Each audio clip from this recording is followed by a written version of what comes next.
নমস্কার। আপনার নিশ্চয়ই অবগত আছেন যে আগামী 25 তারিখ দুপুর 12টার সময় গঙ্গারামপুর স্টেডিয়ামে ক্রীড়াঙ্গনে ওখানে একটি বিজয় সংকল্প সভা অনুষ্ঠিত হবে। কিসের বিজয়?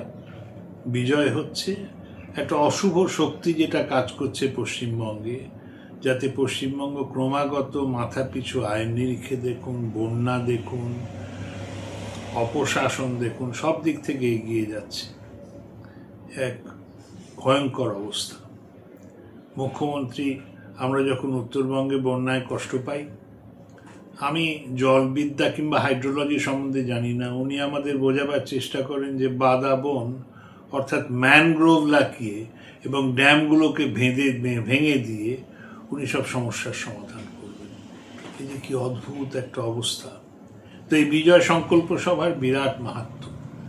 এখানে অংশগ্রহণ করবেন আমাদের বিধানসভার বিরোধী দলনেতা শুভেন্দু অধিকারী এবং আপনাদের সবার পরম প্রিয় এবং বালুরঘাটের দামাল ছেলে সুকান্ত মজুমদার, যিনি আমাদের সাংসদ শুধু নন, তিনি কেন্দ্রীয় প্রতিমন্ত্রী।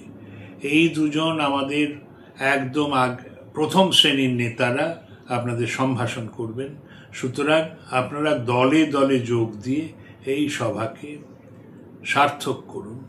তৃণমূল বুঝতে পারুক যে মানুষ কোমর বেঁধে নেমেছে, ওদের দিন সীমিত। নমস্কার।